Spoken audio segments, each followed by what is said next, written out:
నమస్తే 99 టీవీకి స్వాగతం. నేను రవిశంకర్ విళ్ళ. వాళ్ళ కళ్ళకు ప్రపంచం కనిపించకపోవచ్చు, కానీ వాళ్ళ కలలకు మాత్రం హద్దులు లేవు. అంధుల టీ20 ప్రపంచ కప్ భారత మహిళల జట్టు గెలిచింది. దేశ గౌరవాన్ని రెట్టింపు చేసింది.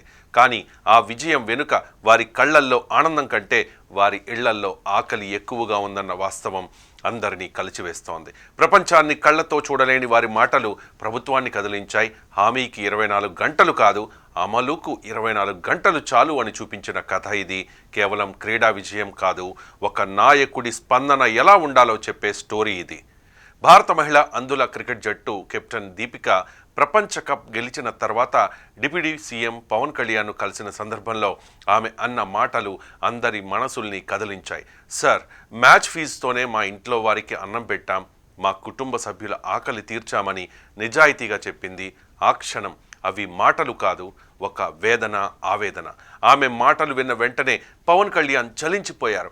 మీకు అండగా ఉంటానని భరోసా ఇచ్చారు. సహాయం చేస్తానని చెప్పడమే కాదు, చేసి చూపించారు. పవన్ కళ్యాణ్ మాట ఇచ్చిన క్షణం నుంచి గడియారం గిర్రును తిరిగింది. 24 గంటలు కూడా పూర్తి కాకముందే సరుకులు ప్యాక్ అయ్యాయి, గ్రామం చేరాయి, మాట అమలైంది. దీపిక కుటుంబానికి అవసరమైన నిత్యావసర సరుకులు, వంట సామాగ్రి, కొత్త బట్టలు, ఎల్ఈడి టీవీ నుంచి దుప్పట్ల వరకు అన్నీ ఆమె ఇంటికే వచ్చాయి. జనసేన పార్టీ ఉమ్మడి అనంతపురం జిల్లా అధ్యక్షుడు టీసీ వరుణ్, ఇతర నాయకులు శ్రీ సత్యసాయి జిల్లా తంబాలహట్టిలోని దీపిక ఇంటికి స్వయంగా వెళ్లి ఆ సహాయాన్ని అందజేశారు. దీపిక తల్లిదండ్రులు చిక్కా తిమ్మప్ప, చిత్తమ్మ ఆనంద బాష్పాలతో థ్యాంక్స్ చెప్పారు. నిజానికి దీపిక అడిగిన ప్రశ్న ఒకటే, మాకు ఇల్లు కాదు సార్, మా ఊరికి రోడ్డు కావాలి అని. సరైన రహదారి లేక తంబాలహట్టి గ్రామ ప్రజలు పడుతున్న ఇబ్బందుల్ని దీపిక పవన్ కళ్యాణ్ దృష్టికి తీసుకొచ్చింది. ఆమె మాట పూర్తయ్యేలోపే సరే అమ్మ, నే చేస్తాను అని చెప్పారు డిప్యూటీ సీఎం పవన్ కళ్యాణ్. మాట అక్కడితో ఆగలేదు.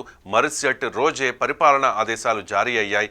హేమవతి నుంచి తంబాలహిట్టి వరకు రోడ్డు నిర్మాణానికి 3.22 కోట్లు మంజూరయ్యాయి. గున్నేహల్లి నుంచి తంబాలహిట్టి వరకు 5 కిలోమీటర్ల రహదారికి 3 కోట్లు మొత్తం నిధులు మంజూరయ్యాయి. ఇది హామీ కాదు, ఇది అమలు. ఇదే తరహాలో జట్టు సభ్యురాలు పొంగి కరుణ కుమారి కుటుంబ పరిస్థితి తెలుసుకున్న పవన్ కళ్యాణ్ వారికి అండగా నిలిచారు. LED TV, grinder, iron box, వంట సామాగ్రి, దుస్తులు, దుప్పట్లు, నిత్యావసర సరుకులు అల్లూరు సీతారామరాజు జిల్లా పాడేరు మండలం వంట్ల మామిడి గ్రామానికి చేరాయి. రాష్ట్ర జానపద కళల అకాడమీ చైర్మన్ గంగులయ్య ఆ సహాయాన్ని కుటుంబానికి అందించారు. కరుణకుమారి తల్లిదండ్రులు రాంబాబు, సంధ్య పవన్ కళ్యాణ్కు కృతజ్ఞతలు తెలిపారు. అప్పుడు దీపిక అన్న మాటలు ఇప్పుడు వైరల్ అవుతూ ఉన్నాయి. పవన్ కళ్యాణ్ సార్, మాతో ఒక తండ్రిలా, అచ్చమ్మ నాన్నలా మాట్లాడారు. మా 16 మంది ఆటగాళ్ళందరికీ 5 లక్షల చొప్పున ఇచ్చారు. మా ఊరికి రోడ్డు లేదని చెప్పగానే అమ్మా నేను వేయిస్తాను అన్నారు. మరుసటి రోజే రోడ్డు మంజూరైంది. నా వ్యక్తిగత అవసరం మాత్రమే కాదు, నా ఊరి ప్రజల కష్టాన్ని తీర్చారు పవన్ కళ్యాణ్. ప్రపంచ కప్ గెలిచిన జట్టు దేశ గౌరవం పెంచింది. వారి మాటలు విన్న నాయకుడు గ్రామ భవిష్యత్తును మార్చాడు. ఇది రాజకీయ వార్త కాదు, ఇది పాలన అంటే ఏంటో చెప్పే కదా. చీకట్లో ఉన్న చేతులను పట్టుకున్న నాయకత్వం, దీపిక లాంటి ధైర్యానికి రోడ్డు వేసిన ప్రభుత్వం. ఇదే ఈ కథ సారాంశం. ఇది రాజకీయ ప్రచారం కాదు, ఇది పాలనా పాఠం మాత్రమే చెప్పడమే కాదు, మాటకు రోడ్డు వేసిన కథ ఇది.